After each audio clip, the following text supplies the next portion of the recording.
Video کے کیمرے کے سامنے رکھ کر یوں منہ میں ڈالتا ہے، چباتا ہے اور دکھاتا ہے کہ میری اصلیت یہ ہے. یہ توحید ہے؟ ہاں یہ توحید ہوگی، لیکن ہندہ کی توحید ہے، ابو سفیان کی توحید، جہاں پر حضرت امیر حمزہ کے کلیجے کو چبانا عین عبادت بھی ہے اور جائز بھی ہے. یہ وہ توحید ہے. اور اس توحید کے ولی کون ہیں؟ امریکہ. اس توحید کے ولی کون ہیں؟ سعودی عرب کے وہ شرابی، کبابی اور ہر لحاظ سے سراپا بد کرداری کا عملی مجسمہ. 80 سال کی عمر میں بھی حرام سے چوکتے نہیں ہیں، موت ان کو کبھی یاد نہیں آتی. 90 سال کی عمر میں ہاتھ لرز رہے ہوتے ہیں، آنکھوں سے پی رہے ہوتے ہیں.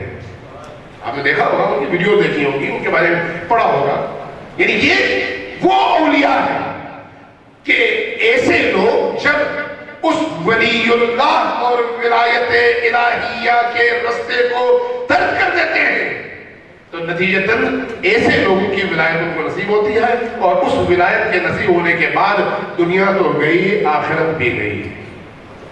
لیکن کس کے نام پہ گئی؟ توحید کے نام پہ اور اسلام کے نام پہ. ہمیں اس حوالے سے اللہ کا شکر ادا کرنا چاہیے کہ اللہ تبارک و تعالیٰ نے ہمیں شعور دیا ہے، یہ توفیق دی ہے کہ ہم علی کی ولایت سے متمسک ہونے کی وجہ سے اس تسلسل میں آج ولی کے پرچم کے سائے میں کھڑے ہیں. یہ ہمارے لیے ننگ نہیں ہے، یہ ہمارے لیے افتخار ہے، یہ ہماری کمزوری نہیں ہے، یہ ہماری طاقت ہے. یہ ہمارے لیے کسی غیر ملک کے ایجنٹ ہونے کے مترادف نہیں ہے، یہ ہمارا عقیدہ ہے.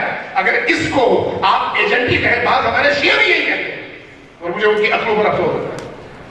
اگر عقیدے کے لحاظ سے کسی کی ولایت کو قبول کرنا جرم ہے تو پھر مسلمان ہونا سب سے بڑا جرم ہے. اس کے نبی کریم عرب تھے، پاکستانی نہیں تھے، انڈین نہیں تھے، بڑے صغیر کے اردو زبان نہیں تھے.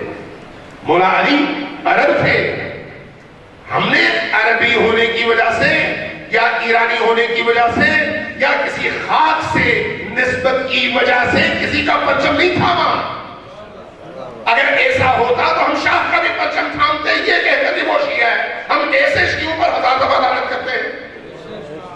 ہمارا تعلق نظریے سے ہے، عقیدے سے ہے، اور عقیدہ ہمارے ارد گرد موجود چار دیواریوں کو، بارڈرز کو ختم کر کے ہمیں ایک رشتے میں اس طرح سے پرو دیتا ہے کہ ہم مسلمان اور مؤمن تبھی کہلا سکتے ہیں جب رنگ، جلد، زمین، جغرافیہ، خاندان، قبیلہ، زبان، نسل اور اس طرح کے تمام امتیازات کو پاؤں تلے روندنے کے بعد ولایت علی کے پیروکار بنتے ہیں.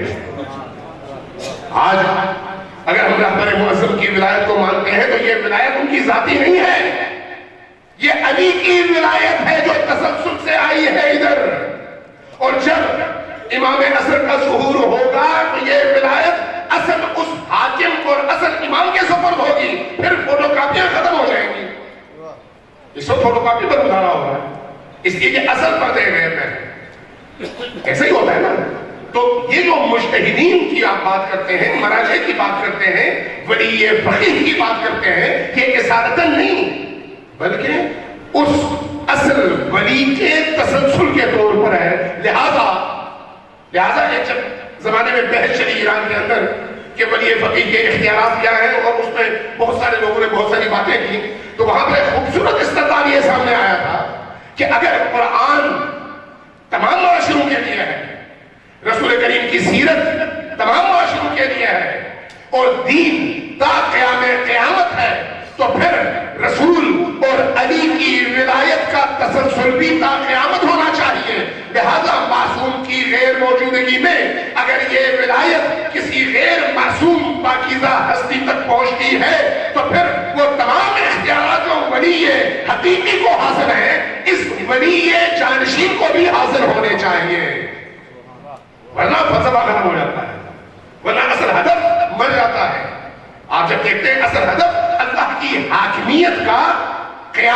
قائم کرنا حاکمیت ہے خداوندی کو. اب آتے ہیں اپنی طرف. ہم پاکستان کے اندر کیا کر رہے ہیں؟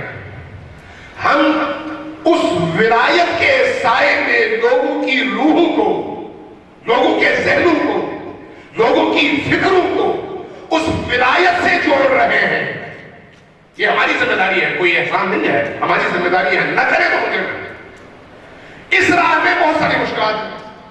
ہر ایک کا اپنا تصور ہے. بہت سارے لوگ کسی اور انداز میں سوچتے ہیں، میں اس موضوع کی طرف جاتا ہی نہیں.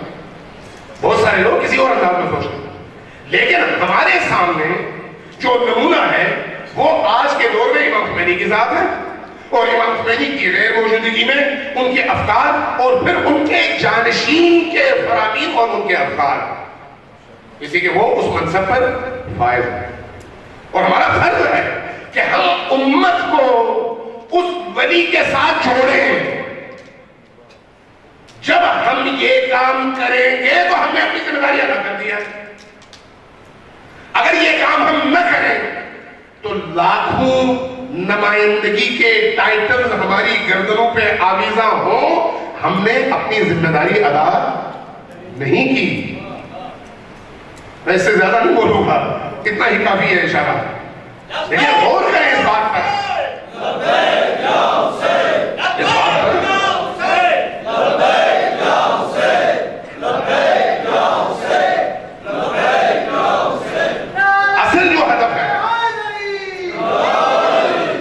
اصل جو ہدف ہے وہ ہدف کیا ہے؟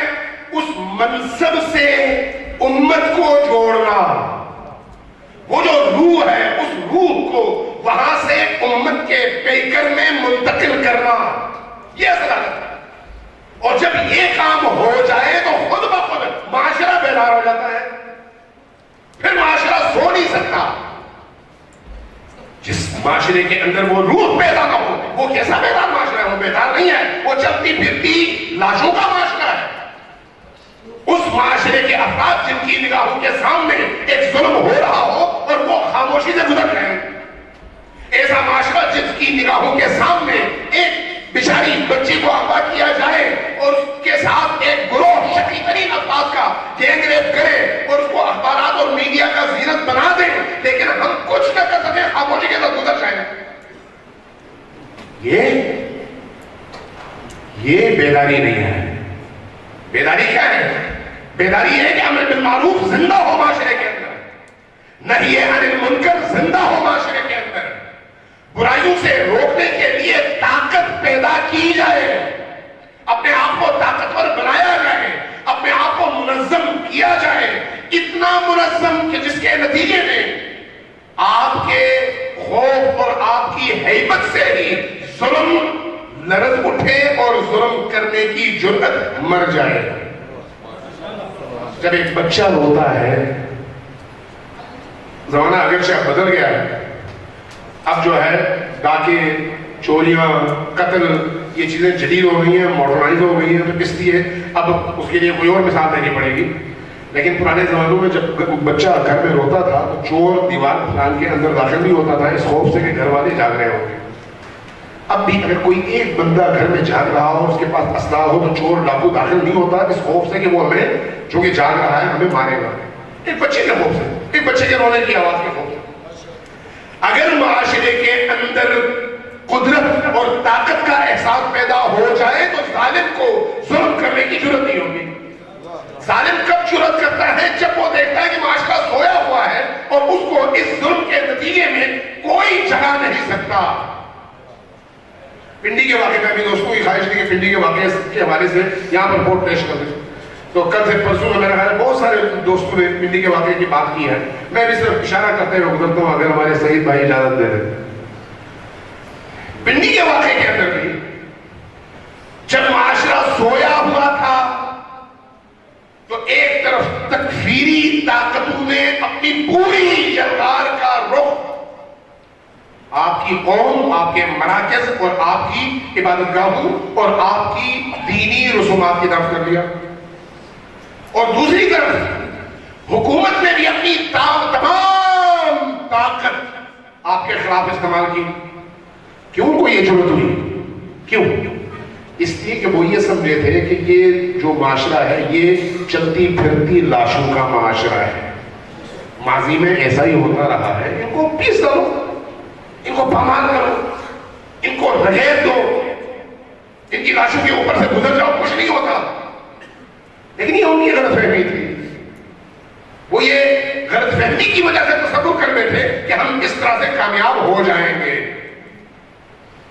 جب مکتب ولایت کے پیروکاروں نے اپنی حیات اور زندگی کا ثبوت دے کر معاشرے کے گھر گھر میں یہ پیغام پہنچایا اور بہوؤں کو, بیٹیوں کو, ماؤں کو, بہنوں کو, بچوں کو, بوڑھوں کو, حتیٰ ویل چیئر پر موجود مریضوں کو بھی سڑک میں آنے پر مجبور کیا.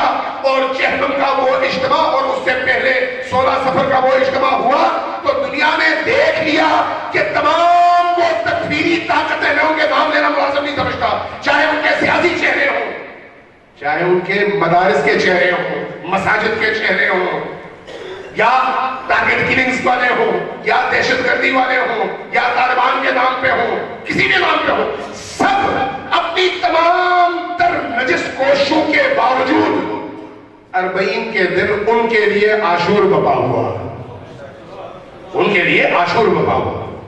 اور دوسری طرف آپ کی قوم کا کیا حال تھا؟